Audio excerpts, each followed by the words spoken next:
어렸을 때는 되게 신비로운 이야기, 재미로 듣지만은 이제 그런 그 의미를 우리가 좀 생각을 해가면서 하고, 우리가 이제 우리 집에 이렇게 뭐 어릴 때 집 자랑할 때는 뭐 집 푸른 송아지도 있고 뭐 얘기를 하잖아요. 똑같습니다. 가서 불교가 이제 다른 종교인들한테 말할 때 우리 종교를 조금 더 과대 섞어가면서 얘기를 하면 그게 잘못죠 생각을 하시고, 그거는 이제 사문유관하고 출가 요거를 했는데, 우리 이제 핵심이 뭐 태자 시절에 뭐 아까 교수님이 잠부나무 밑에서 선정 얘기하셨는데, 잠부나무 밑에서 그 선정 요구하고 사문유관하고 출가 그렇게 얘기를 했는데, 이 교재는 어디서부터냐면요, 여기죠. 30쪽의 그 선인의 예언, 여기서부터 들어가겠습니다. 그래서 간단하게 그냥 간단한 건 그냥 넘어가도 되는데, 우리가 이제 부처님이 태어나셔가지고 일주일 만에 이제 어머니가 돌아가셨다고 했습니다. 돌아가셔가지고 마하자파티라고 하는 이모가 어머니 대신 시다타를 돌보게 됐는데, 그때 이제 집에 오니까 그렇습니다. 가서 아기를 낳으면 옆집에서 아기 보러 오죠. 보러 왔는데 이제 스토다나방도 그렇고 이제 신하들도 그렇고 이 아기의 운명을 좀 봐달라. 그러니까 이제 여러 사람들이 와서 전류상 아니면 부처가 될 거다. 이제 그렇게 얘기를 했는데, 당시 그 아쉽다 선인이라면요, 이 선인이라면 보통 신선이라는 느낌입니다. 신선.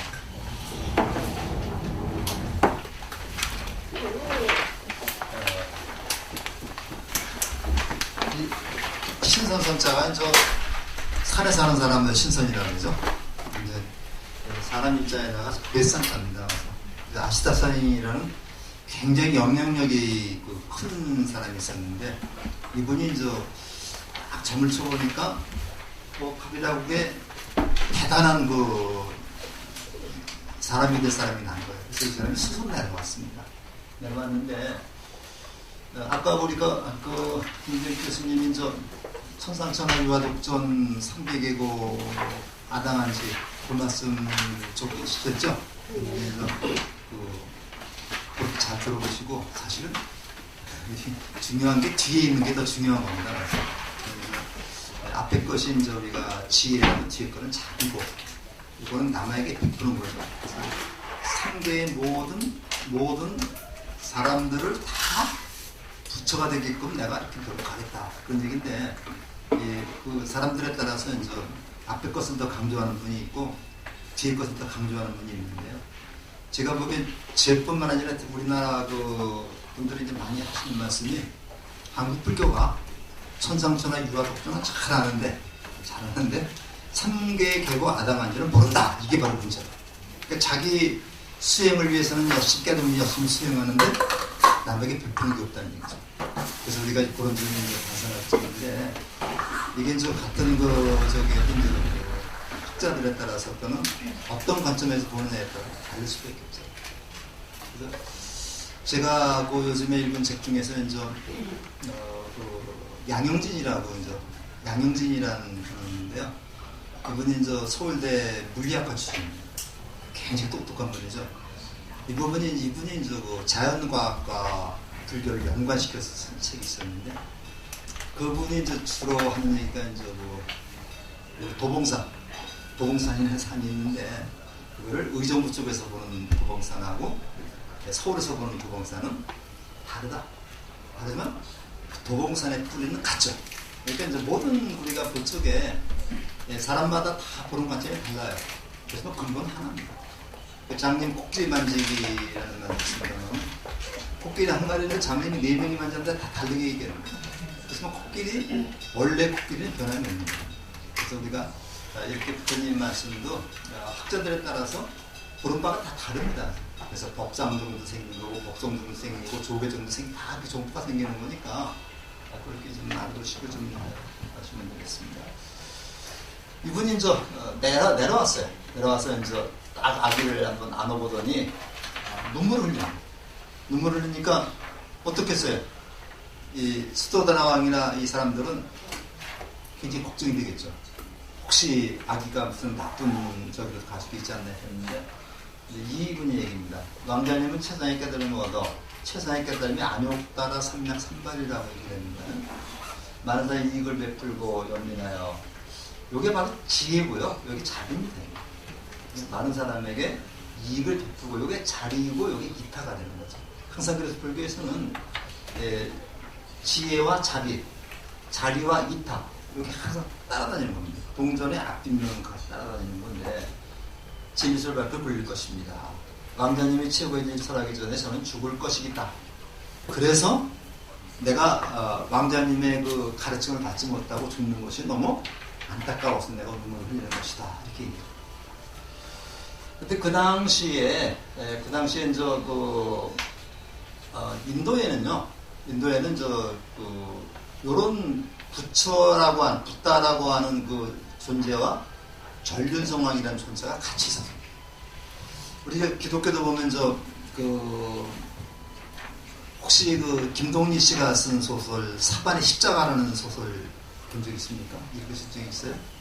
김동리 씨가 쓴 사반의 십자가라는 그 소설이 보면 기독교 얘기입니다. 기독교 얘기인데 사반이라고 하는 그 사람이 누구냐면 도둑놈의 우두머리, 도둑놈의 우두머리인데 예수님을 만나서 계속 꼬시는 거예요. 이 현세의 왕이 되십시오. 그러시는데 예수님은 나는 아니다.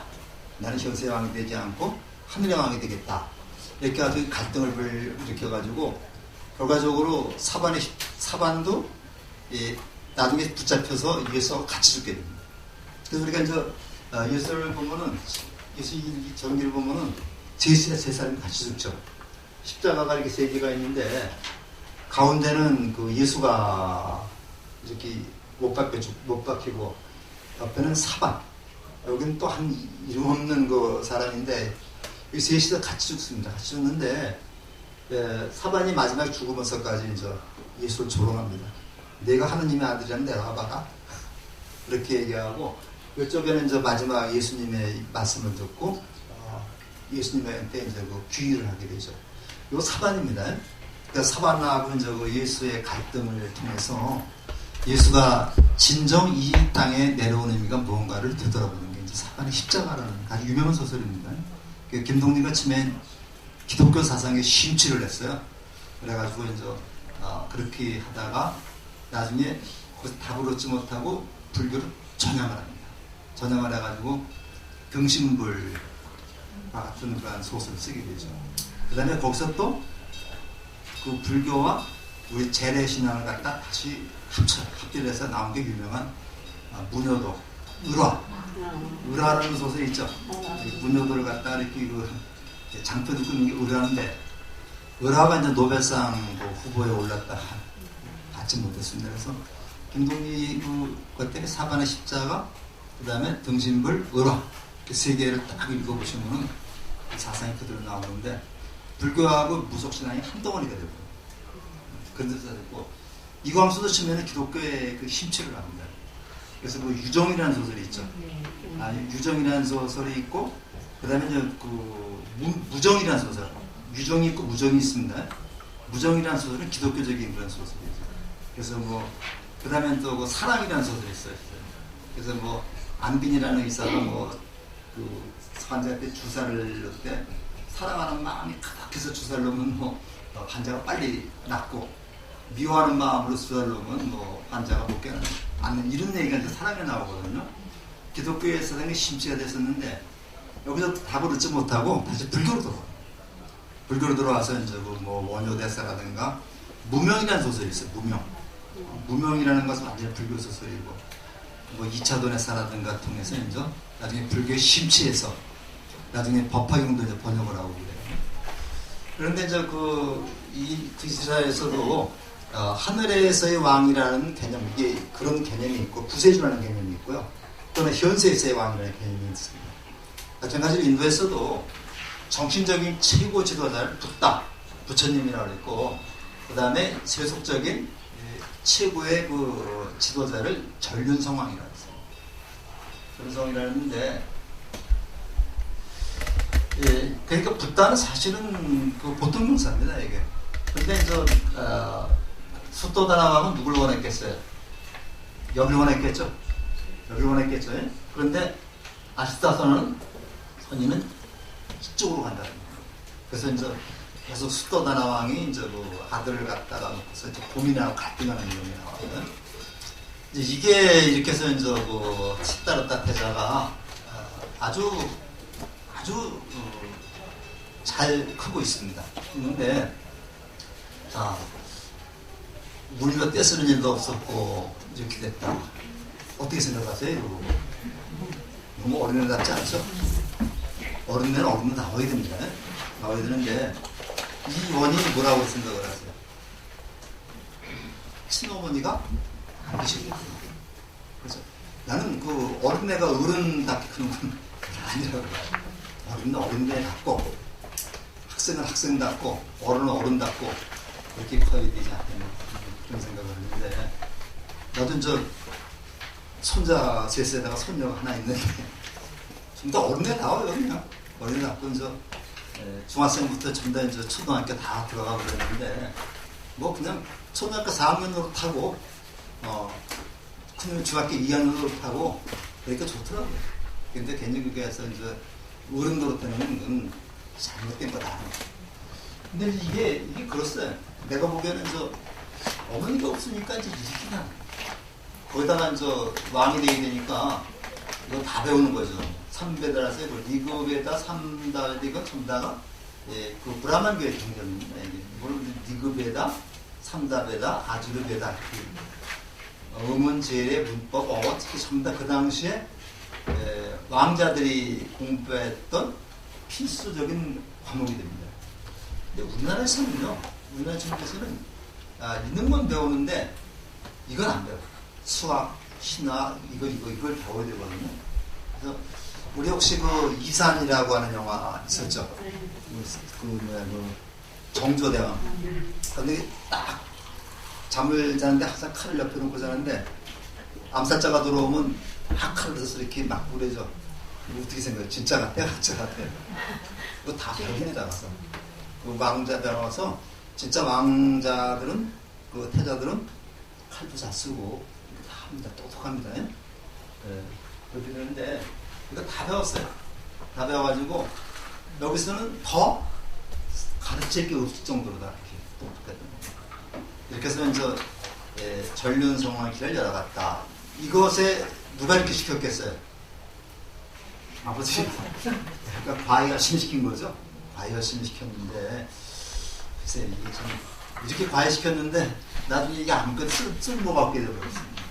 근데 이제 옛날이나 우리나라 현재나 이제 그 어머니 부모들은 또 자식에게 이렇게 기대하는 기대치가 또 있죠. 기대치를 달성하기 위해서 이제 이렇게 막 과외를 많이 시켰던 말입니다. 그랬는데 이제 문제가 생겼어요. 근데 이제 잠부나무 아래에서의 선정인데, 요게 지금 잠부나무 아래에서 선정하는 그러한 그 모습입니다. 이게 지금 인도 박물관에 있는 그 모습인데, 요걸 우리가 무슨 상이라고 그래요? 요거 무슨 수인이라고 그래요? 요거를 우리가 선정인이에요. 선정인. 항상 이게 기본입니다. 기본에서 선정인에서 오른손을 풀어가지고 땅을 딱 짚는 게 항마촉제인이고요. 항상 그 선정인이 기본입니다. 그런데 이제 여기 이제 그 농경제라고 하는, 우리나라도 이 농경제가 있었습니다. 농경제가 이제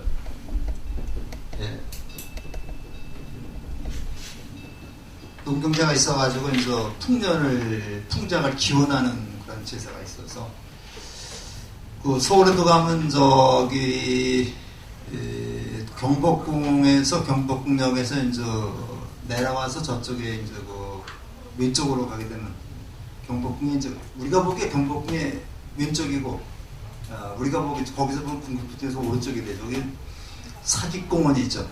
사직공원에 사직단이 있는데, 우리나라는 저 제후의 나라이기 때문에 그 네모, 그래서 천원 지방이라고 해서 하늘은 둥글고 땅은 네모졌다 그랬거든요. 그래서 이제 그 사직단에다 제사를 농경제 그거지가 풍년 기원을 제사 지내는데, 중국은 그 황제의 나라이기 때문에 원단이라요, 원단. 북경 가면 원단 첨단공원인가 있죠. 또 그렇게 되지.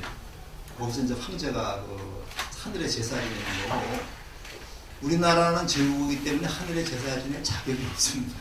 그래가지고 네모된 데서 땅의 신은 저 사라고 그래, 사라고 그러고, 곡식의 신을 직이라고 합니다. 그래서 이제 그 사직, 그 땅신이고, 요거는 이제 그 곡식신이거든요. 그래서 이제 이 땅신과 곡식신에게 제사를 지내는 왕이 제사를 지내면서, 그렇기 때문에 이게 농업이 근본이기 때문에 여기다 제사를 지내면은 농사가 풍년이 들겠죠. 이렇게 해서 이제 제사 지냈던 데가 사직단, 그 사직단 있는 곳이 사직공원이고요. 그다음 그런 데서 이제 이렇게 제사 지내고서 거기다 이제 온 사람들한테 점심 주기 위해서 만들어서 주는 게 설렁탕이죠. 그래서 이제 고기는 고기대로 설렁하고 밥은 밥대로 해가지고 가서 섞어서 말아주는 게 이제 원래 선농탕입니다. 이게 선농탕인데, 지금 이제 이게 좀 우리 발음 쉽게 하기 설렁탕에서 설렁탕 그래서 나온 음식입니다. 우리나라에서 만들어진 음식입니다. 그때 마찬가지로 여기도 이제 이런 게 있었어요. 이런 게 있었는데, 그 부처님 전기를 우리가 읽다 보면요, 그래서 이제 그 임금이 뭐 황금 보석으로 만든 그러한 그 쟁기로다가 밭을 가는 행사가 있었고, 뭐 이런 얘기가 나옵니다. 그 임금이 딱 서가지고 이제 저 소가 끄는 거라서 이제 쟁기로다가 딱 폰만 잡는 거죠. 폰만 잡으면 딱 박수치고 뭐 이러는 겁니다. 지금은 없는데, 옛날에 우리 박정희 대통령 시대는 항상 대통령이 백구자 쓰고서 못 신기 하는 거, 그거 보셨어요, 좀? 못 신기 하고, 얼마 전까지만 해도 대통령이 트랙터에 앉아가지고 이렇게 바꾸는 것을 보여주고 있습니다. 이게 이제 농경제입니다. 근데 농경제에 이제 당당히 타자가 이제 여기를 갔는데, 이게 아주 거기서 굉장히 그 새로운 걸 봤어요. 뭘 봤느냐면, 농부들은 아까 그 우리 그 교수님 당호 얘기를 했지만은 생전 씻을 수가 있어요. 씻지도 못하고 얼굴을 새까맣게 타가지고 소를 갖다가 메고 때려가면서 소리 질러가면서 밭을 가죠. 그러면 농부들은 근데 항상 그 사람들은 피지배자하고, 지배자들은 와서 폰만 잡고 가는 사람들. 근데 그 농부들은 그렇게 고생을 하고, 그 다음에 소는 또 어떻습니까? 그래서 계속 빗줄을 때려야 되죠. 맞아가면서 이제 그 밭을 갑니다. 근데 밭을 갈고 나서 딱 밭이 뒤집히면은 그 벌레가 나와요. 벌레가 이제 그 보습에다가 이제 그 몸을 다쳐가지고 거기서 막 발버둥을 치는데, 지나가던 새가 딱 내려와서 그걸 물고 가다가 막 하늘로 올라가는데, 독수리라는 놈이 또 딱 와서 거기서 또 채가는 거예요. 날아가는 걸 봤어요. 그래서 뭘 느꼈어요? 야, 이건 아니로구나. 불평등 세상이로구나. 약한 놈은 항상 강한 놈의 밥백이 되지 않는구나. 이게 뭐라고 그래요? 약육강식의 현실을 본 겁니다. 현실을 보고 어떻게 하면 이러한 세계를, 평등한 세계를 만들 것인가, 이것을 느꼈다는 얘기죠. 교재 잠깐 좀 보면서 합시다. 굉장히 중요한 부분인데요. 거기 37쪽을 한번 좀 보시기 바랍니다. 37쪽에 세 줄부터 한번 같이 읽어보고 하겠습니다. 가슴이 답답하고 머리가 올라서었다.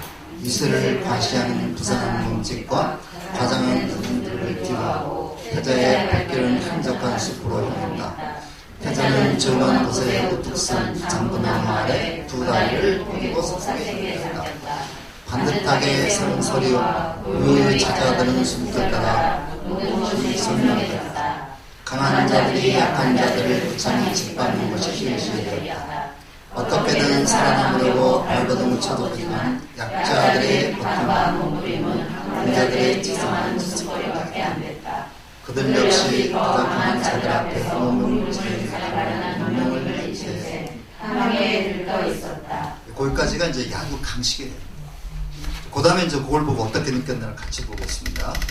나는 눈물과 고통을 저런 통역에 사로잡히지 않는다.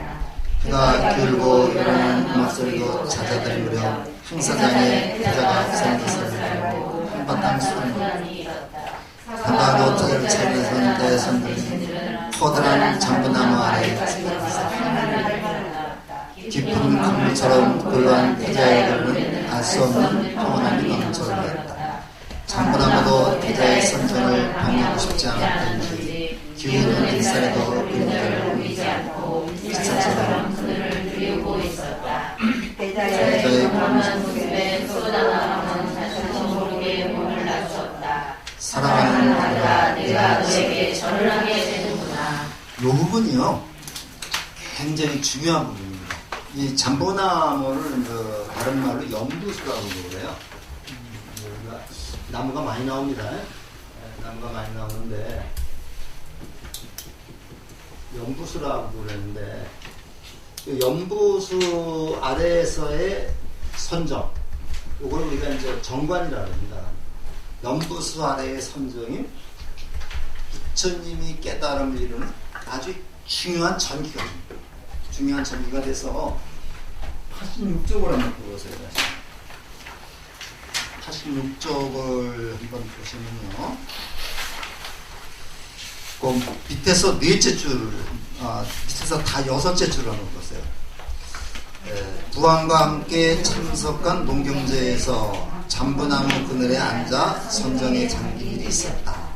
그때 나는 애욕과 선하지 못한 것을 떠나 깊은 세상에 잠겼고 자바르고 차분하게 사유를 하며 애욕을 떠났을 때 나에게 기쁨과 즐거움이 찾아왔었지. 바로 그것이 깨달음을 향한 입구가 아닐까. 이 부분인데, 태자가 이제 6년 동안 고행을 하죠. 6년 동안 고행을 하는데, 이 고행을 하면 할수록 정신이 밝아져야 되는데, 이 사람들의 이제 이 사람 당시 사람들의 주장은 내가 몸을 괴롭히면 괴롭힐수록 정신이 나가진다고 그랬거든요. 근데 그렇지 않은 거예요. 고행을 몸을 괴롭히면 괴로울수록 집착이 늘어나는 거예요. 집착이 늘어나기 때문에 이건 방법이 아니다. 방법을 바꿔보자. 이렇게 얘기했을 때 이게 생각이 나요.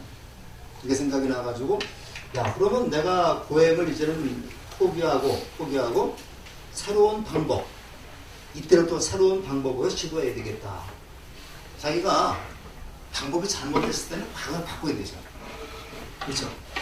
바꿔야 되는데 우리 그걸 못 바꾸고 있어.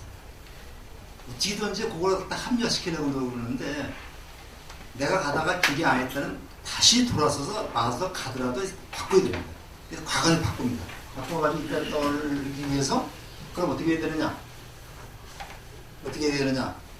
이제는 몸을 추스려야 된다는 얘기죠. 그래가지고 목욕을 합니다. 목욕을 하는데 마침 수자타라고 하는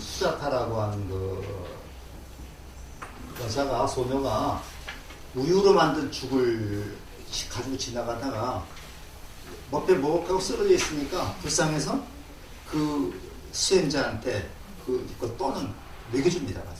먹여주니까 그거를 받아먹고 기운을 차려가지고 그 다음에 보리수 아래 앉아가지고 거기서 이제 깨달아 먹게 되는 거거든요. 근데 그 옆에서 같이 수행하던 5명이 저 신따라따라 타락했다. 우리 딴 데로 가버리자 하고 딴 데로 가버리는 겁니다. 이게 스토리 그렇게 되는 거거든요. 그 수사다가 밥을 그날 한 번만 줬을까요?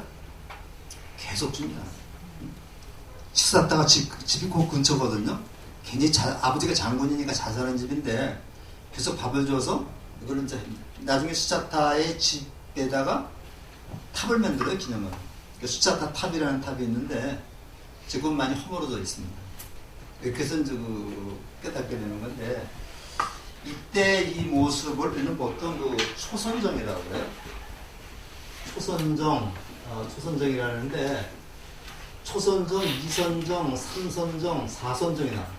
우리가 이제 수행할 때 계속 그냥 수행하면서 눈만 갖고 있다고 해서 되는 게 아니죠. 눈 갖고서 계속 여러 가지로다가 이제 자기 저걸 내려놓으려고 노력을 하는 게 선정입니다.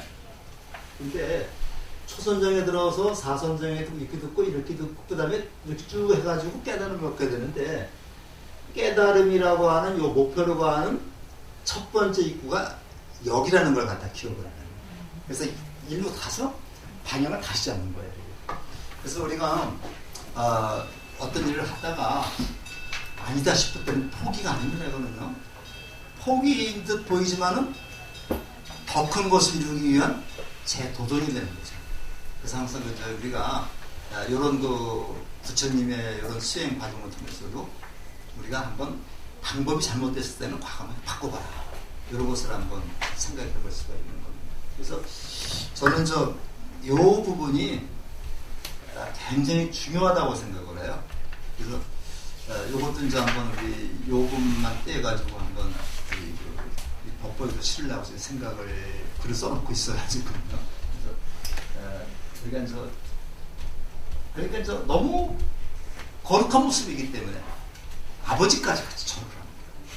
그런 점을 좀 염두에 두시고 보겠습니다. 그래서 이제 이 부분을 한번 잘 생각을 해보시면요, 이건 다 이제 일반적으로 누구나 하는 겁니다. 하는데 이 시다르타 태자는 원래 똑똑하기 때문에 이제 애들 공부를 가르쳐 보면요, 공부를 가르쳐 보면 이제 여러 가지 아주 그냥 농담 한 마디까지 빼지 않고 딱딱하게 쓰는 친구. 시험 보면 항상 좋지가 않아요.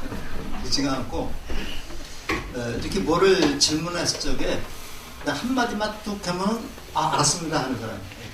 그래도 이제 머리가 돌아간다는 얘기예요. 천상적으로 이제 머리가 잘 돌아가는 애들은 한 번만 짚어주면 다 알아요. 근데 이제 잘 안 돌아가는 애들도 있죠. 그런 경우에는 이제 계속 자꾸만 얘기를 해줘도 이해가 안 가는 경우가 있는데, 다 사는 방법은 다릅니다. 사는 방법은 다 달라요. 주리반트카라고 하는 거, 말씀드렸는지 모르겠지만, 주리반트카라고 하는 그 사람은 금방 들은 말도 금방 잊어버리는데, 그래도 깨달아가지고 아라한이 됐잖아요. 다르니까, 공부로 해서 또 승부를 보는 사람도 있고, 또, 요새 노래만 잘 부르도 되잖아요. 아주, 요새 나를 전부 들썩들썩 했는데, 잘 부르대요, 다들 잘 부르는데, 이렇게 엄마들이 아주 좋아하는 타입의 저기 있죠. 저도 그래서 이제 목요일날에 은근히 기다려지는 요새 무슨 재미가 있어요, 그런 거에 대해서 이제 또. 그래서 이제 이견입니다. 가서 잠부나무에서의 선정 일단 몸이 같은 게 나오는데, 요거 한번 잘 이게 그래 이게 이제 어머니가 안 계시고 하다 보니까 이렇게 시스템이 바뀌는 겁니다. 그러면 그 다음에 또 보시면, 그러니까 이게 습도다라는 게 참 걱정스러운 거예요. 이걸 보고 보니까, 저놈이 언젠가 또 가지 않을까? 떠나지 않을까? 이런 생각이 들으니까, 주위에서 누가 뭐라 그러냐면요, 그럼 빨리 결혼시키십시오. 결혼하면서 결혼 생활에 또 이제 애착을 가지고 다 잊어버릴 수가 있죠. 결혼을 시키려고 해서 꼴리아 국이라고 하는 나라가 바로 이웃나라인데, 어머니 마야 부인도 꼴리아 출신입니다. 꼴리아 출신인데, 이 당시에 인도 사회가요, 우리도 이제 중국 역사를 보면은 춘추시대라고 해가지고 한 200여 개의 나라가 있었어요. 200여의 나라가 있었는데, 여기 이제 전국시대로 오면서 서로 저들끼리 싸우고 찢고 발기고 해가지고 7나라죠. 이제 7나라만 남게 됩니다. 7나라만 남아서 찍고 발기다가 이제 진나라가 통일하게 되는데, 인도에는 이 당시가 한 200여 개, 뭐, 하면 어떤 사람은 400여 개라고 해요. 이제 도시가 있었고, 이때 큰 나라가 16개 나라가 있었습니다. 그러니까 이제 우리가 인천 도시 하나가 이거 나라입니다. 그러니까 뭐, 가빌라국이 있고, 그 옆에 꼴리아국이 있었는데, 거기 야수다라하고 이제 말이 돼가지고 이제 결혼하게 되는데, 이게 이제 스토다나가 이제 이렇게 한번 결혼시키자 그랬더니, 그 태자가 이제 거기에 가서 이렇게 얘기를 합니다. 젊고 건강하고 아름답고 교만하지 않고 삿된 생각을 품지 않고 시부모로 자기 부모처럼 섬기고 주위 사람들을 돌보고 이런 여인이라면 내가 결혼하겠다. 어때요? 다 그렇죠? 응? 이런 여자라면 다 며느리 삼고 싶죠? 당연해요? 근데 이건 바꿔 얘기하면 무슨 얘기예요? 결혼하지 않겠다는 얘기예요. 결혼하지 않겠다는 얘기입니다. 이 마하가섭이라고 하는 부처님 선생님 마하가섭이라고 있죠. 마하가섭이 아주 굉장히 부잣집에 살았었는데, 이게 이제 그 마하가섭의 아버지가 가섭을 갖다 결혼을 시키려고, 그러니까 이제 부모님이 계속 그러니까 마하가섭이 이제 이렇게 조각을 하나 만들었어요. 이쁜 여자, 이 세상에 볼 수 없는 이쁜 여자 조각을 만들어가지고 막 놓으면서 이 여자는 결혼하겠습니다. 그랬더니 진짜 아버지가 그 여자를 구해왔어요. 똑같은 얘기입니다. 그래서 결혼을 했는데, 그 여자도 결혼 생활에는 생각이 없고 출가할 생각이 있었던 여자입니다. 그러니까 같은 방을 쓰는데 같은 입구는 덮지 않고 이렇게 살았어요. 그래서 그 부부관계를 하지 않고 그냥 부부 행세만 한 겁니다. 가짜로다가. 부모가 다 돌아가시고 나서 우리 이제 출가합시다. 자산을 다 팔아가지고 하인들한테 다 주었어요. 같이 길을 가다가 나는 이쪽으로 부처님한테 갈 테니까 당신은 당신 선생 찾아가시고, 그때 비군이 출가가 되지 않았을 때입니다. 그래서 이제 가섭은 부처님한테 출가해서 이제 제자가 되었고, 나중에 이제 가섭 부인도 나중에 비군이 출가가 되고 나서 부처님의 제자가 됩니다. 대단한 사람들 많아요. 이렇게. 그랬더니 진짜 이런 여자를 구해온 거예요. 여기서. 야소다라를 구해와서 이제 뭐 얘기가 많습니다. 뭐 개발했다고 뭐 해서 이렇게 얘기가 많은데, 그거는 뭐 그냥 두고 끼고 있던 반지를 주었다 해서, 우리는 야소다라를 잘 몰라요. 잘 모르는데, 제가 여기 어디 갖다 놨는데 연꽃 부인이라는 책이 있습니다. 연꽃 부인이라는 상권 하권으로 됐는데, 그것을 제가 생겨가지고 제가 산 건 아닌데 누가 좀 갖다 줘가지고 읽어봤더니 야소다를 주인공으로 해서 쓴 소설이에요.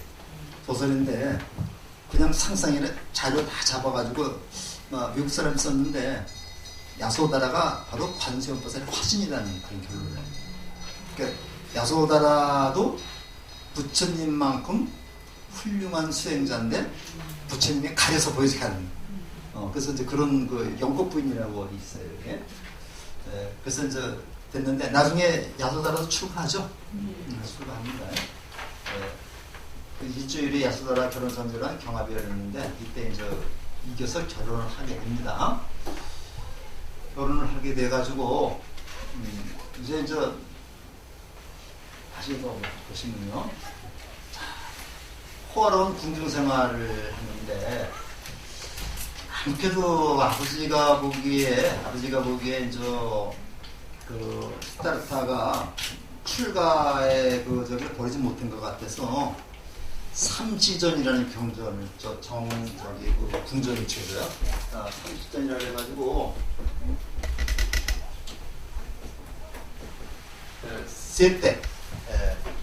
세기, 그러니까 우리가 보면 우리 같다면 봄, 여름, 가을, 겨울인데, 봄하고 가을은 뭐 비슷하죠. 그러니까 이제 봄하고 가을에 머물 궁전, 그 다음에 이제 겨울에 머물 궁전, 그 다음에 이제 여름 우기입니다. 우기에 머물 궁전에서 세 개의 궁전을 지어주는데, 거기서 이제 쾌락적인 생활에 도취하는 거죠. 근데 이걸 보고서 이제 어떤 학자들은 부처님이 부인이 3명이었을 거다 이렇게 얘기를 하고 있어요. 그래서 그 당시에는 그 왕이 저 부인을 여러 건을 넣는 거는 절대 흉이 아니죠. 이건 권장했던 겁니다. 왕자를 출산하기 위해서. 신라 시대 때 그 뭐 선덕여왕하고 진덕여왕, 진성여왕, 여왕이 셋이 있었죠. 요 여왕들도 남편을 제가 3인가 5인까지 가졌어요. 합법적으로 가지고 있었는데 진성여왕은 자기 삼촌하고 결혼을 하죠. 미진이라고 미진이 아니라고 미군데 그렇게 결혼하는데 그땐 친족끼리 결혼입니다. 친족끼리 결혼해가지고 이제 저기 퍼뜨려가는 거죠. 그래서 김유신이 김춘추 동생이니까 문희하고 결혼을 하죠. 김춘추 동생하고 결혼을 해가지고 거기서 난 딸을 김춘추한테 또 보내요. 부인으로 줍니다. 이게 일반화됐던 거죠. 그래서 이제 어떤 사람은 저 부인이 30전에 하나씩 있을 거다. 근데 그 중에서 야소다라한테서만 라울라라는 아들이 있었기 때문에 그 야소다라만 돋보이는 거다. 그래서 결국은 아들을 낳게 되는 그렇게 얘기를 하고 다는데 그렇다고 해서 하나도 이상한 거 아닙니다. 그래서 이제 가다가 그 다음에 통제를 했습니다. 이제 그 바깥에 나가는 거 통제를 했는데 사범여자 이제 공론에 나섰다. 그런데 이제 우리가 참나라고 하는 요거 이제 부처님의 운전수인데요. 저기 자간 운전수인데 이 참나가 굉장히 유명한 사람이에요. 나중에 참나도 출가를 하거든요. 출가하는데 부처님이 저 사리불이나 목견난이나 이런 사람들만 이렇게 좀 배우는 걸 보고서 굉장히 기분 나빠합니다. 부처님 누구 때문에 출가했는데 나 때문에 출가하고 나하고 항상 같이 지냈는데 그 출가 쪽에도 참나하고 같이 말 타고 저기까지 가거든요. 그러니까 부처님이 앞에 가장 잘하는 사람이 난데 사리불이 뭐고 목견난이 뭐야 라고 그냥 못된 짓을 많이 해요. 그때마다 이제 부처님이 불러다가 야단을 칩니다. 너 그러면 안 된다. 근데 그거 딱 일주일 가요.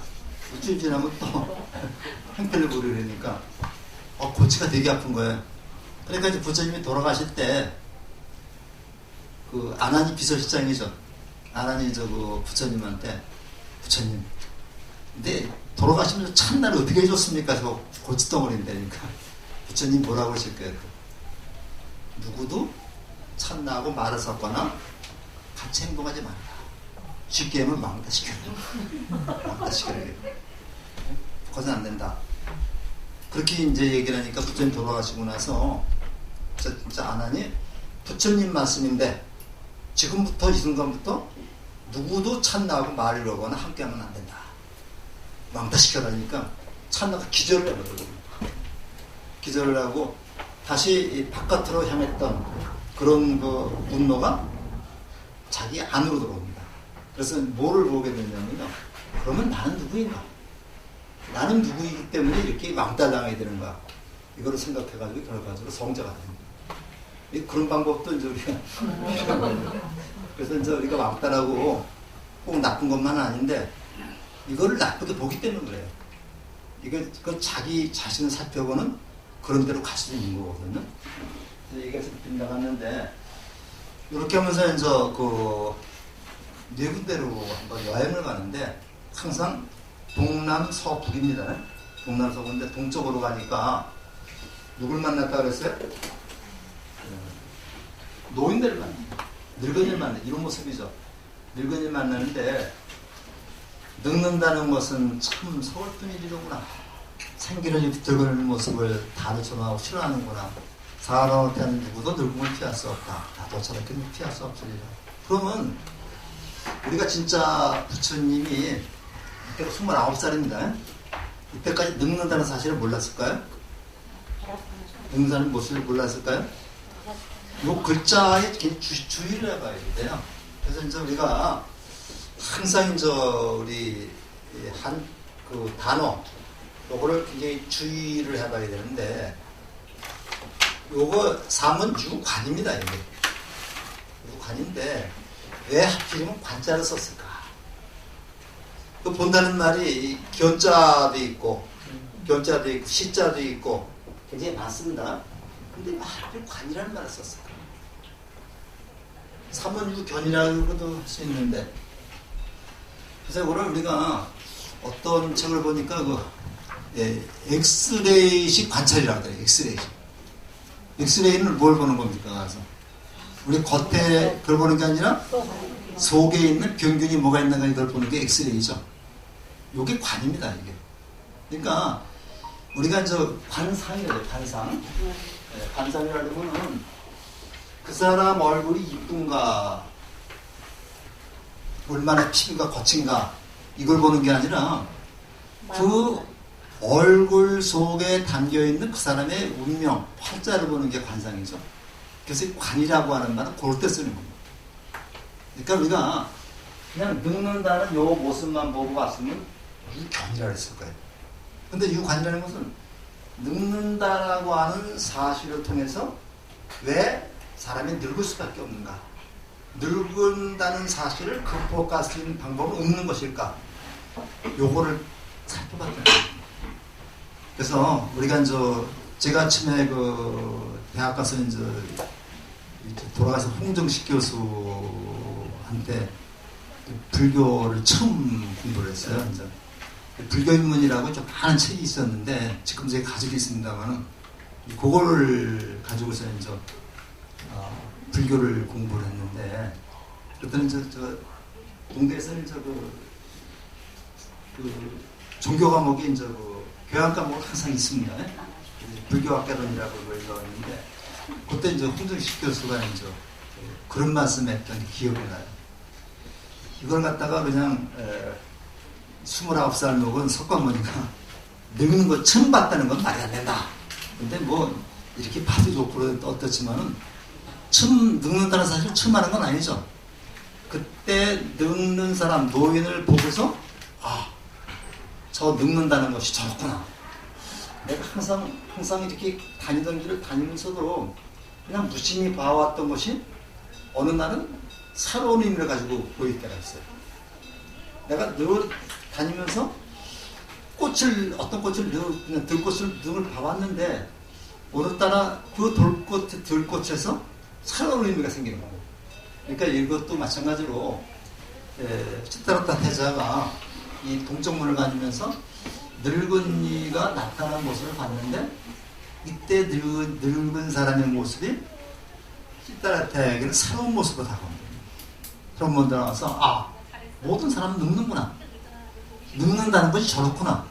그럼 저렇게 늙지 않는 방법은 없을까? 이걸 생각하고 들어온 거예요. 그러니까 기분이 별로 좋지가 않으니까 돌아가자. 다시 왔어요. 그 다음에 또 남쪽 문으로 갔습니다. 이건 어떤 분이에요? 병든 모습이죠.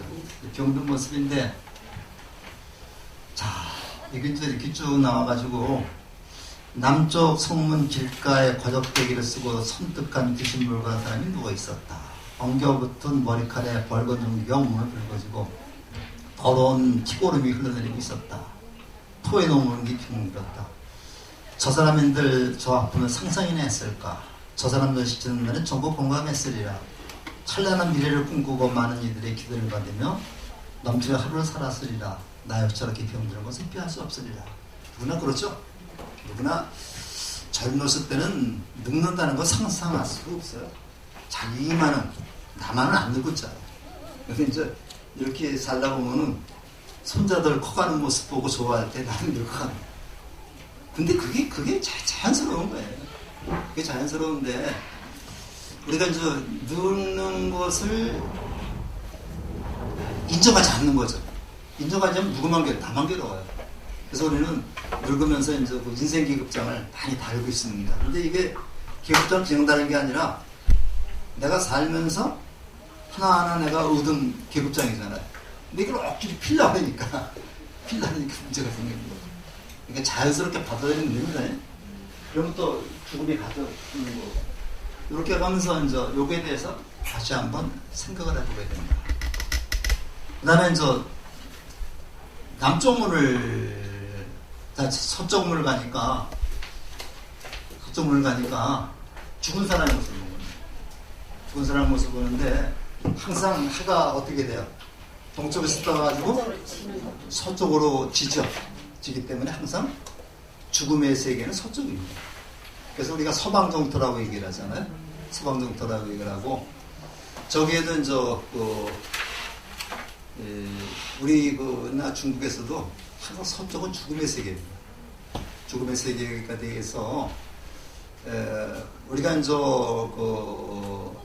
상석을 얘기를 할 때 살아있는 사람은 동하고 서쪽, 우리가 또 부부도 지방 쓸 때 또는 쓸 때 꼭 남편 부인 쓰죠. 어떻게 써요? 우리가 보기에 쓸 때, 지방 쓸 때 남자가 어쩌쪽으로 가요? 남자가 왼쪽으로 가고 부인이 오른쪽으로 가죠. 근데 우리가 산 사람 쓸 때는 남편이 반대죠. 그래서 이게 살아있을 때하고 죽을 때가 반대가 됩니다. 상석. 그래서 상석이 살아있을 사람은 항상 동쪽이 상석이고요, 서쪽이 하석인데, 죽은 사람을 기준으로 할 때는 서쪽이 상석입니다. 서쪽이 상석이고, 그래서 그렇게 된 겁니다. 그래서 우리가 다음에 왕이 될 사람은 동궁마마라 그러죠. 동궁은 근정전의 동쪽, 근정전의 동쪽에 있기 때문에 젊은 사람이 동쪽에 있는 궁궐에서 동궁이 되는 거고요. 죽을 때는 항상 서쪽으로 갑니다. 서궁이 어디예요? 서궁이 덕수궁이 서궁이죠. 근데 왕이 죽을 때는 서궁으로 다 모십니다. 그렇게 되는데, 근데 사실 어저께가 인천향교 석전제 지내는 날인데, 어저께 공단이 돌아가신 날입니다. 근데 코로나 때문에 못 지냈는데, 한번 여기 와보시면요, 대성전이 공단이 위피해 모신 데죠. 대성전이 이렇게 있으면은, 대성전이 이렇게 있으면 여기가 북쪽입니다. 북쪽인데 여기가 동쪽이고 서쪽인데, 본관들이 여기에서 본관 제사 지내는 사람도 여기서가 이쪽을 보고 살아갑니다. 이쪽을 보고 살아고, 집사들은 여기서가 이쪽을 보고 살아요. 그렇게 하는데 서쪽이 죽은 사람 상석이기 때문에 서쪽에 계시다고 생각하기에 여기서 이렇게 찾아요. 그래서 이거 저희가 저기도 그럴 겁니다. 아마 종묘에서 지낼 때도 아마 그런 식으로 지내요. 그리고 방향 감각이 굉장히 우리가 좀 중요해요, 이게. 그래서 이렇게 죽은 것을 또 봤고요. 또 기분이 안 좋죠. 그래갖고 다시 들어왔는데, 그 다음에 북쪽으로 갔습니다. 북쪽으로 갔는데, 인도하고 우리나라하고 이 방향이 또 달라요. 우리는 항상 집을 짓 때 남향으로 짓죠. 남향으로 짓는데, 인도에서는 동향이 기본입니다. 동향이 기본이라고 그래요. 근데 아마 이게 환경이 달라서 그런 것 같은데, 북쪽은 항상 살기 좋은 곳이 북쪽입니다. 그래서 우리가 기도할 때 동우화주, 남선부주, 서우화주, 동성신주, 남구로주, 서우화주, 북구로주라고 하거든요. 근데 북구로주는 항상 행복만 있는 세상입니다. 행복한 것만 있는 세상인데, 거기는 종교가 필요하지 않죠. 그렇다 그래서 저기서는 인도에서는 북쪽이 아주 좋은 곳입니다. 근데 여기 가서 누굴 봤냐면 사문을 봤어요. 사문을 봐가지고 이 밝은 얼굴을 보고 출가하게 될 것입니다. 유인물 다 드렸어요? 네. 잠깐만 유인물 잠깐만 읽어보고 나도 하나만 주실래요?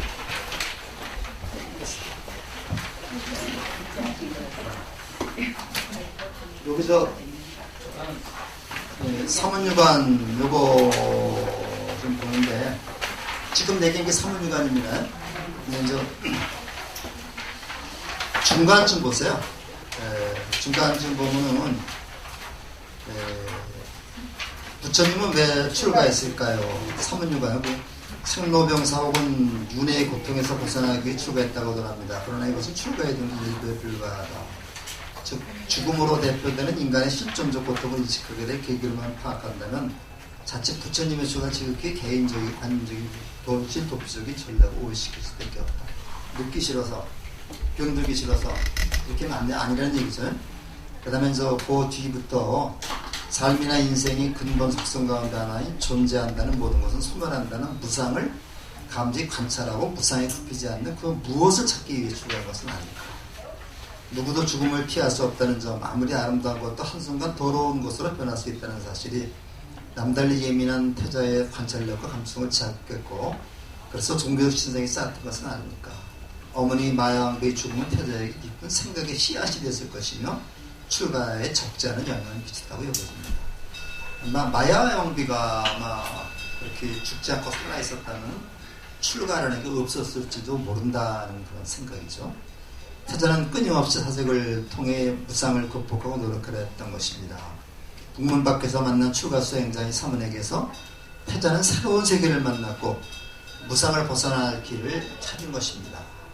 생각이 깊은 청년들이 집을 나가 인생의 궁극적인 문제를 추구했던 것이 인도 전통이며 시타르타시 고난의 전문이었습니다. 그러니까 앞에서 늙은 사람, 병든 사람, 죽은 사람을 봤는데 이런 것이 항상 태자의 머릿속에 있었는데 어떻게 하면 저것을 극복할 수 있을까?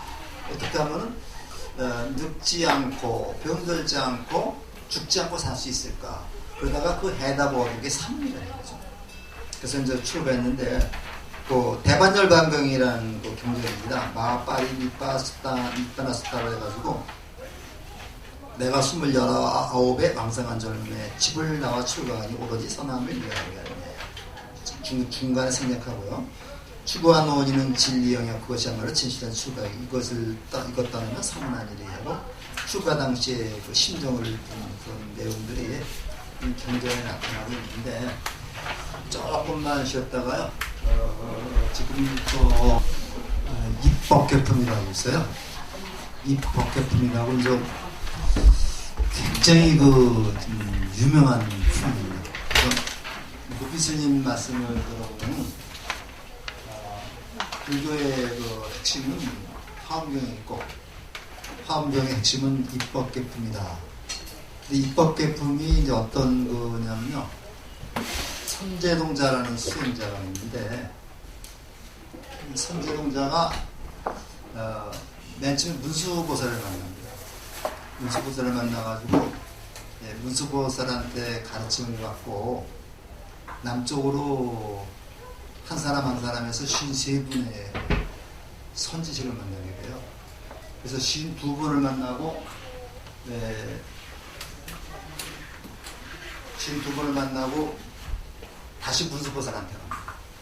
문수보살한테 가서 이제 제가 이렇게 수행을 했습니다라고 얘기를 하니까 마지막으로 이제 문수보살이 그럼 보현보살을 만나라.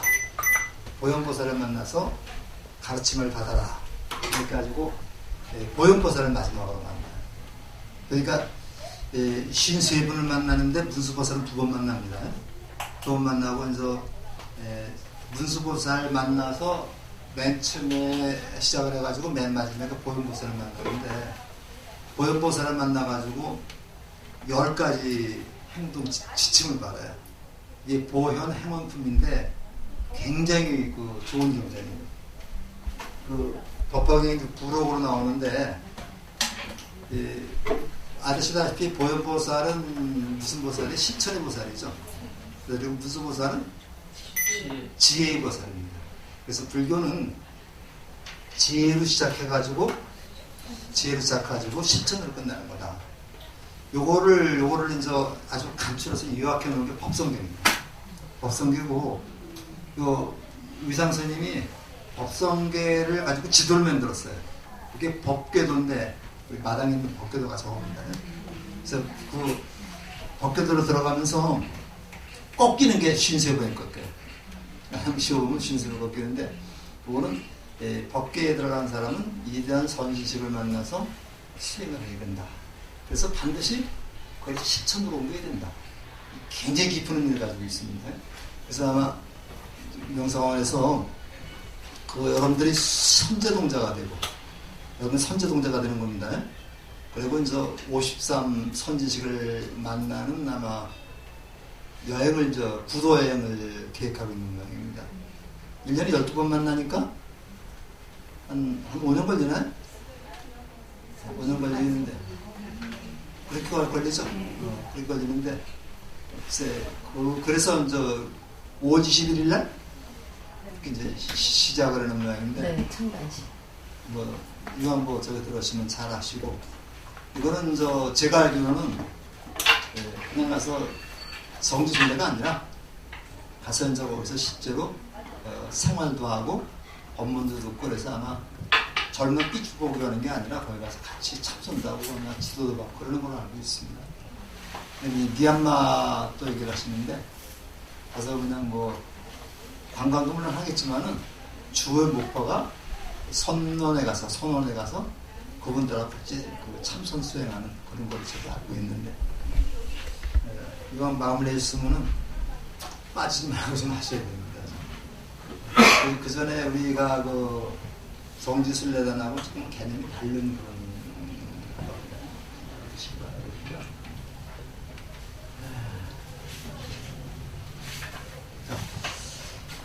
이렇게 해서 사문유관 됐는데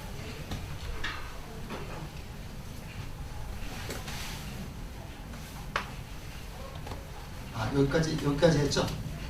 네. 사문유관을 했는데 아까 제가 말씀드렸듯이 관이라고 하는 관이라는 말이 굉장히 의미가 심장한 말이다. 그러니까 이제 관세음보살이라고 그러죠. 관세음보살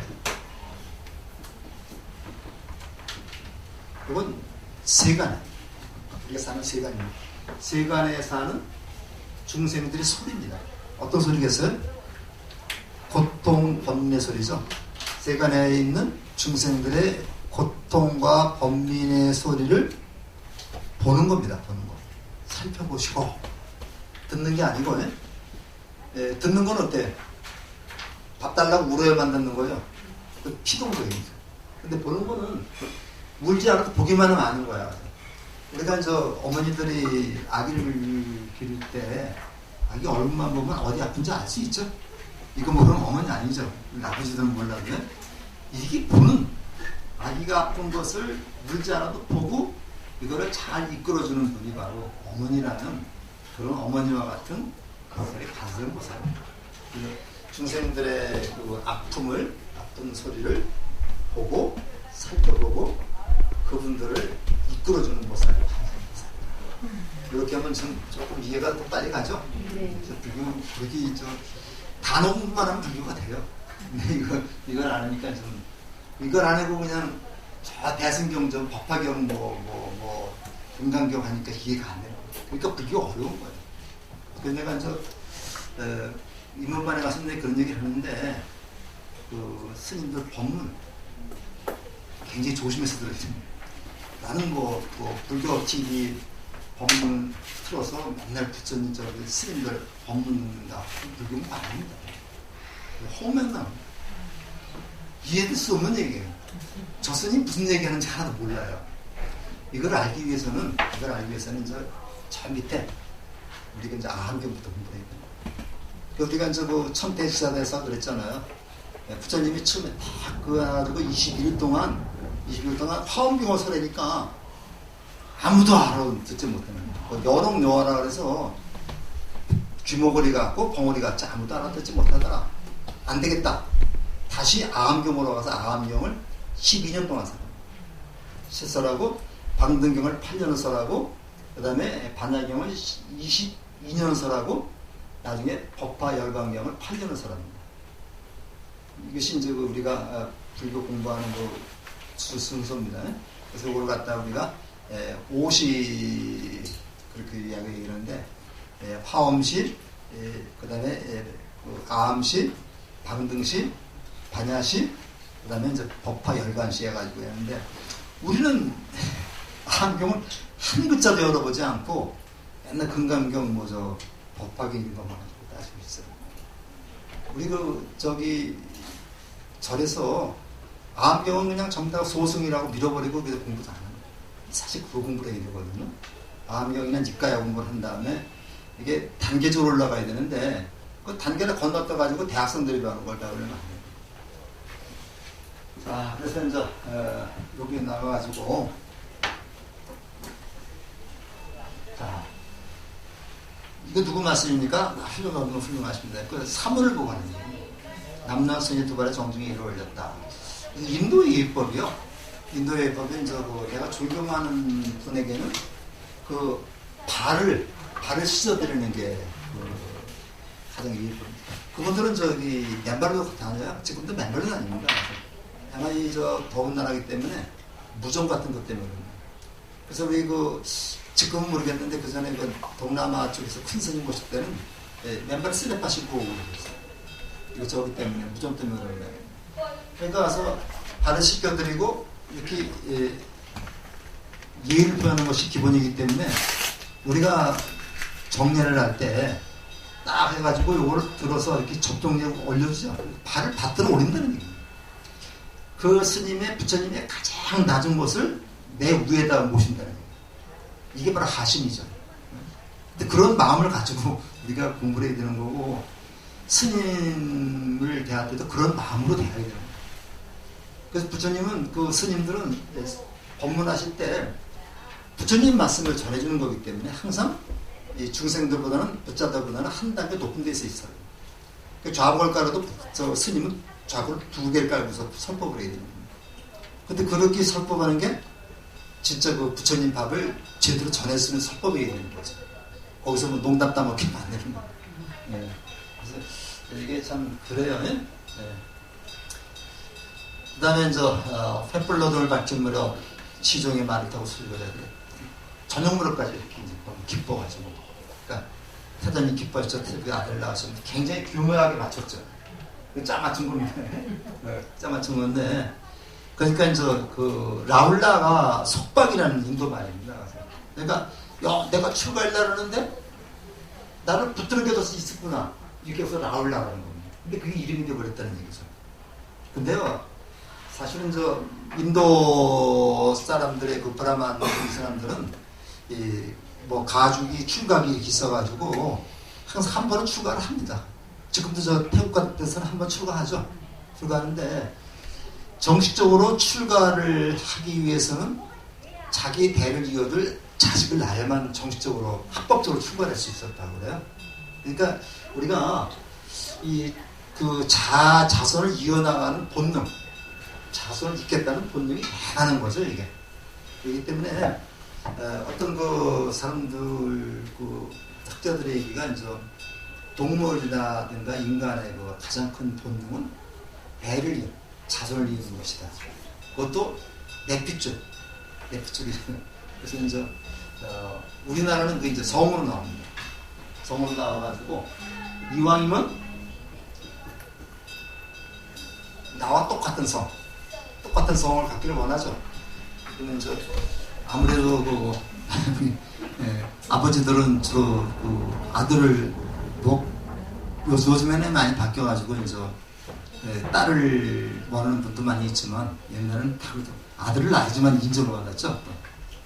근데 요즘에는 세상이 많이 바뀌었습니다. 자, 그래서 아들 낳으셨습니다. 그러나 이 사로운 습법에 다른 사람에게 위안이 되리라. 누구한테 위안이 돼? 아버지 정반환한테. 내가 출가를 하더라도 손자가 있으니까 그게 위안이 되리라. 그런데 나중에 그 아들까지도 또 가서 출가를 시켜버려요. 자, 그래서 이건 다시 한번 한 겁니다.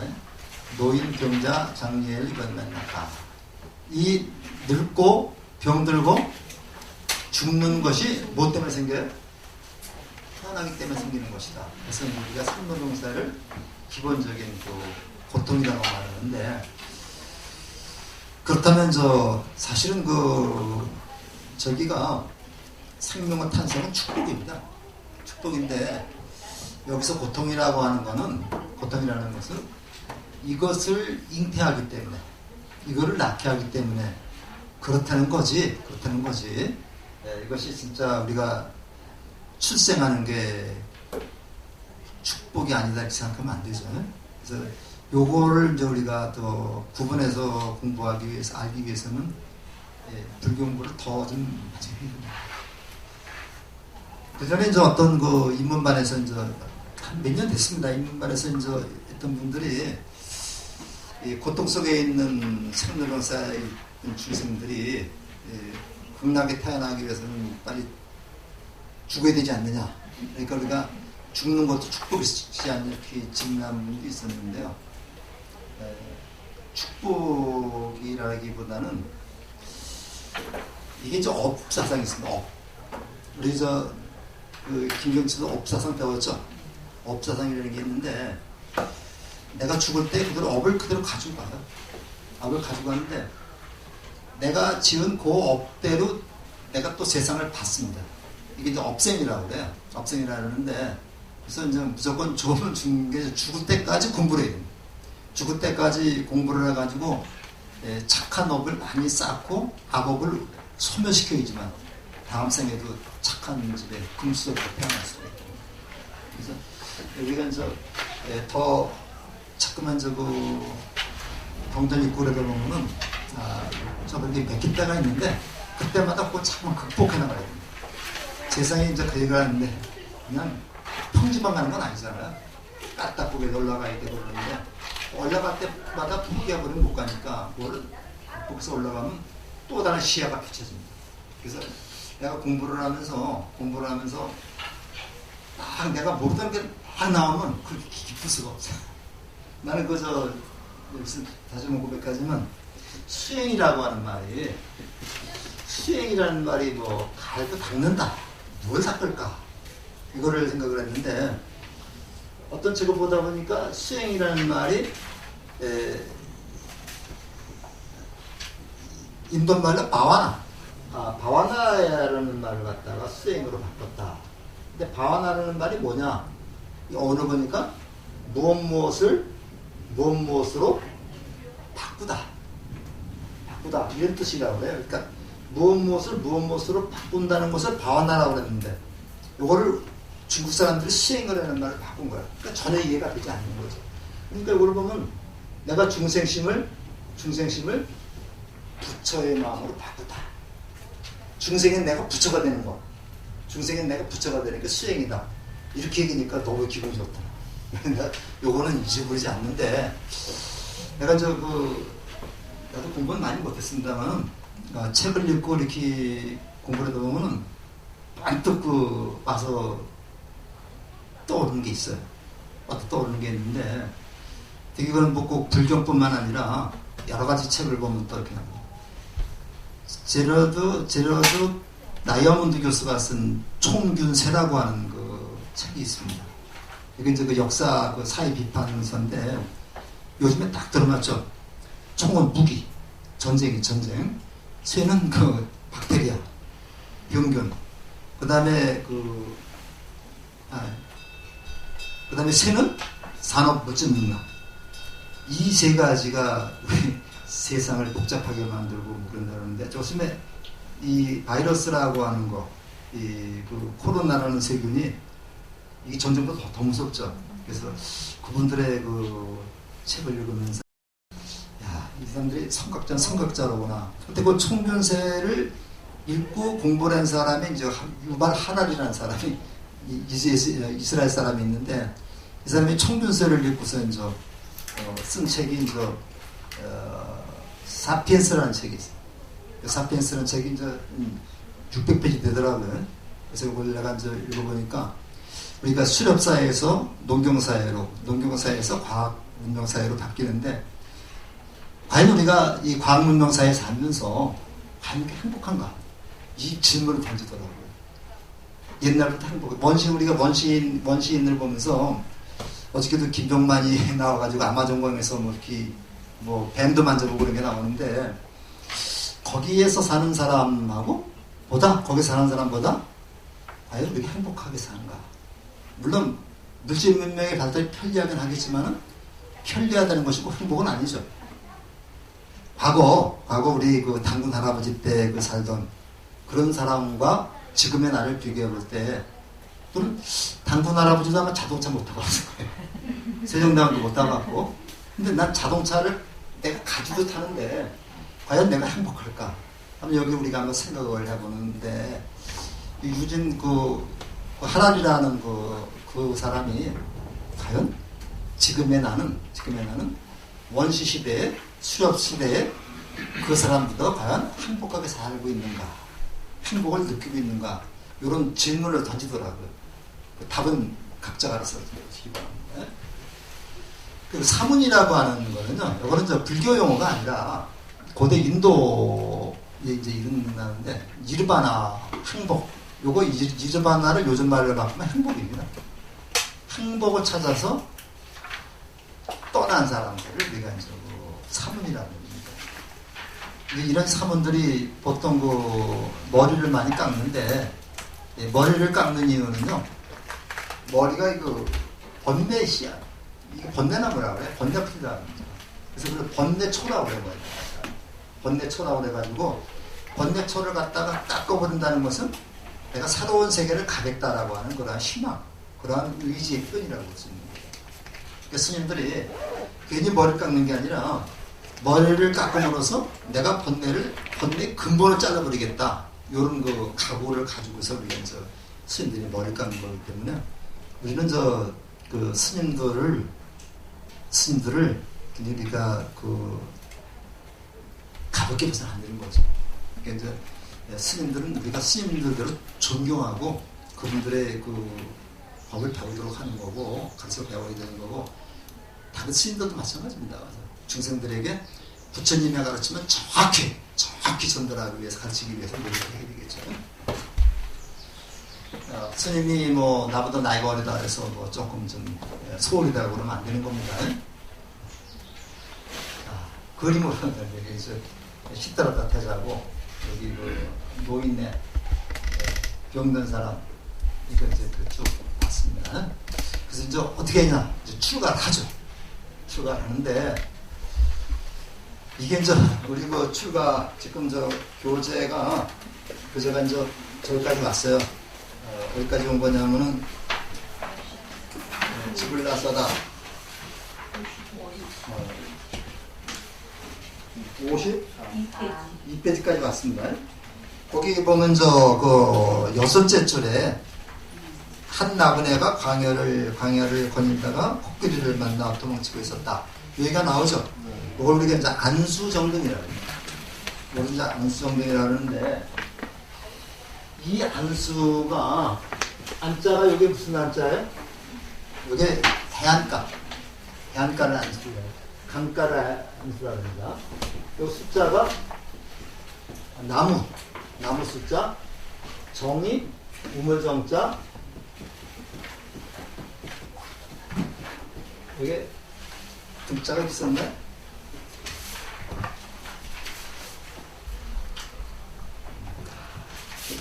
저는 이런 글자는 등자입니다.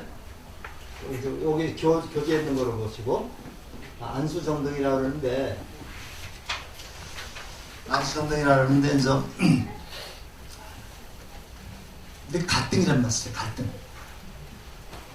가등이란 말 어떤 게 가등이라고 그래요?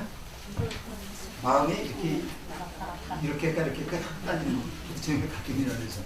이게 가등이라는 말이 이렇게 써요. 요거하고 요거 쓰는 겁니다. 보사성어입니다. 이것도. 그래서 칡뿌리, 칡농풀하고 요거 등나무 농풀인데 칡농풀하고 등나무 농풀은 방향이 달라요. 하나는 왼쪽으로만 감아 올라가고 하나는 오른쪽으로만 감아 올라갑니다. 그렇기 때문에 칡농풀하고 등나무 농풀이 항상 맞부딪혀가지고 이게 엇갈리는 거예요. 그래서 나온 말이 갈등이라는 거예요. 그래서 갈등이라는 말이 그냥 이렇게 고사성어로 나온 말입니다. 그러니까 항상 이렇게 하나는 왼쪽 하나는 오른쪽이니까 이게 엇갈릴 수밖에 없죠.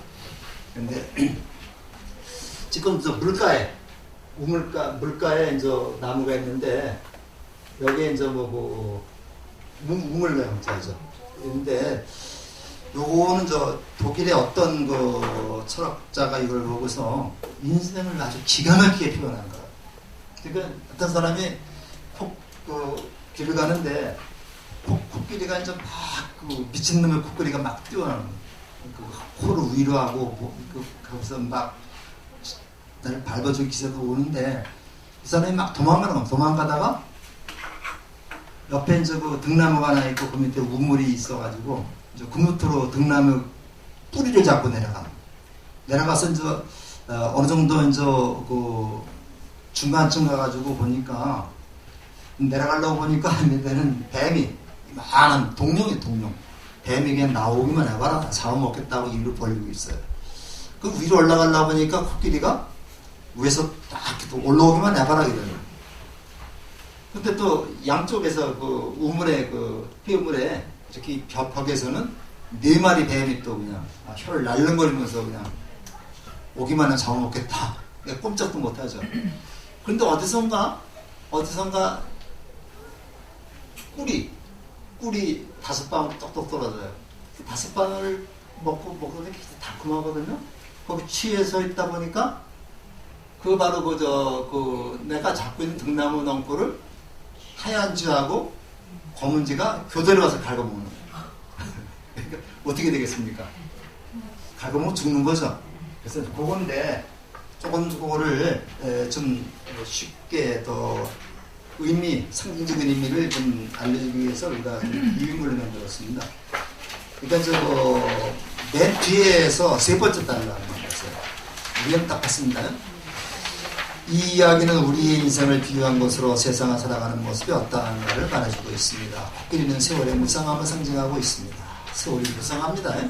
변합니다. 무상하다는 변하다는 얘기입니다. 세월의 무상함 속에 사는 우리는 인생의 나그네입니다. 그래서 나그네가 우리 인생입니다. 우리 무상한 세월 속에서 우리는 살아가고 있어요. 끝없는 들바는 무명의 긴 밤, 우물은 생사에서 보다는 우리의 삶, 넝쿨은 생명줄, 흰쥐와 검은쥐는 세월, 4마리 독사는 몸의 구성요소인 4대 흙불 지수화풍이죠. 꿀은 오욕, 재물욕, 애욕은 사랑의 여자, 음식욕, 명예욕, 수면, 잠자는 것, 이걸 우리가 오욕이라 합니다. 여기에서 우리는 벗어나지 못하고 있어요.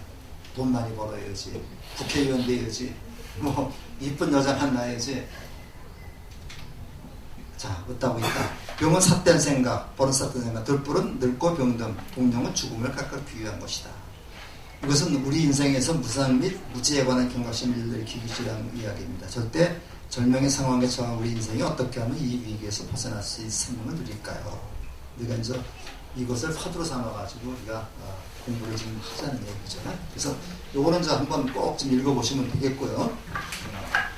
그래서 이제 이거 아주 기가 막히게 인생을 비유해서 하는데 전 이거 처음 이거 얘기 듣고 아주 놀랐어요. 기가 막힌 표현법입니다. 그래서 이제 출가를 하는데 여기가 굉장히 중요합니다. 고요한 카필라 성임은 떠올리는 태는 다짐했다. 병들고 늙고 죽어야만 하는 이 고통과 것이나 이러지 못한다면 병 돌아가지 않게 해주자. 최상의 전리를 이끌어야 되라. 그것은 딱 뭐입니까? 말을 타고 성벽을 넘어가는데 찬나가 같이 갑니다. 찬나가 같이 가서 또 있네 이쪽에. 자 그렇게 있는데 이거를 우리가 지금 출가 얘기를 하겠습니다. 이거를 파상교에서는요 유성 출가상이라고 해요. 유성 출가.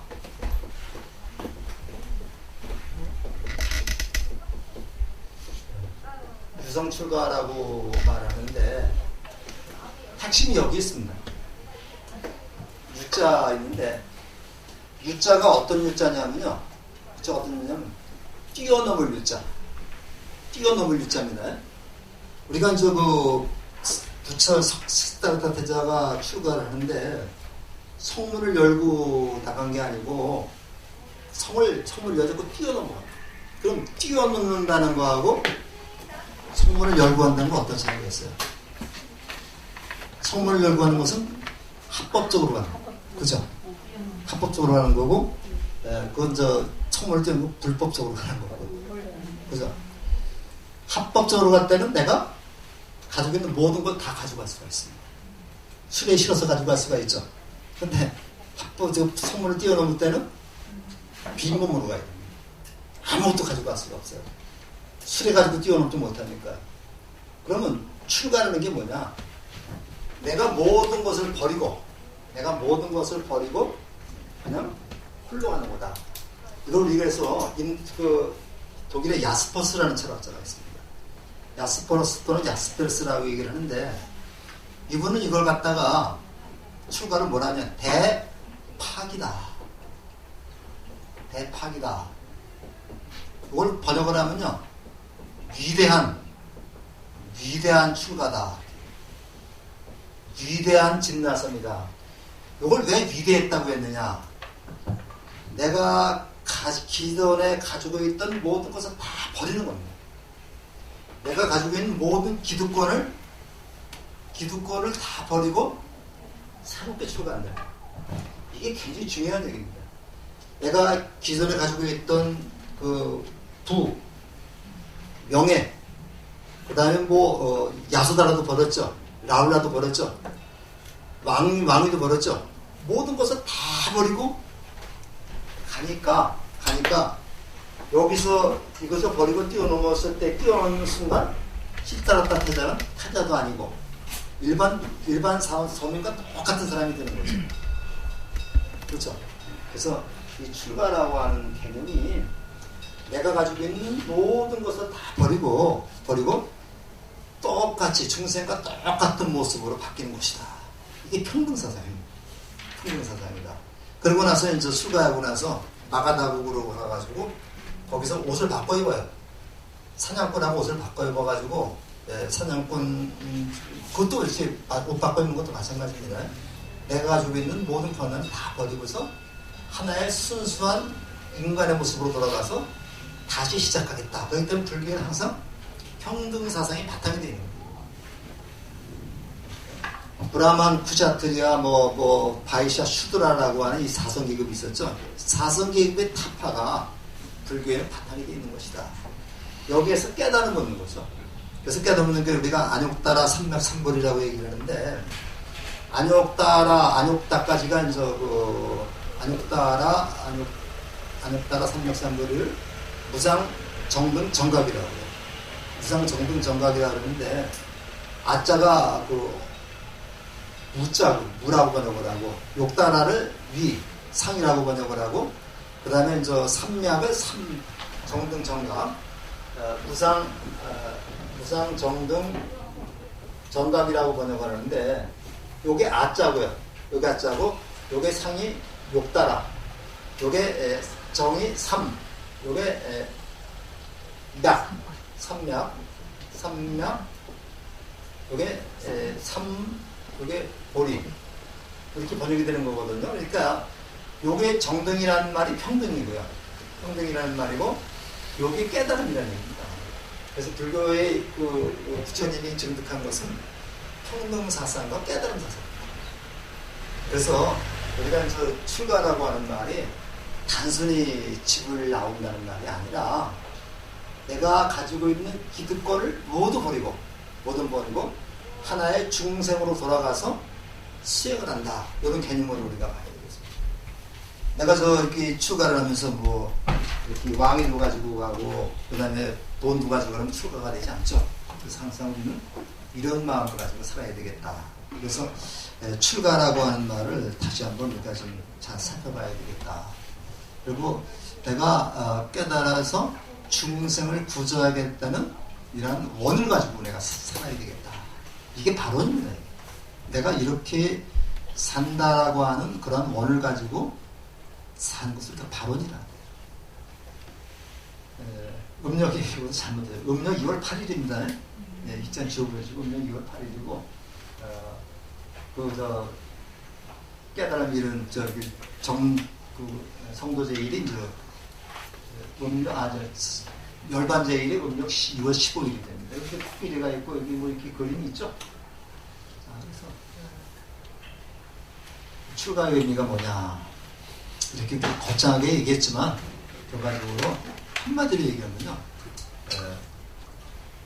중생 번뇌에서 고통받는 중생들을 행복한 세계를 이끌기 위해서 출가한 것이다.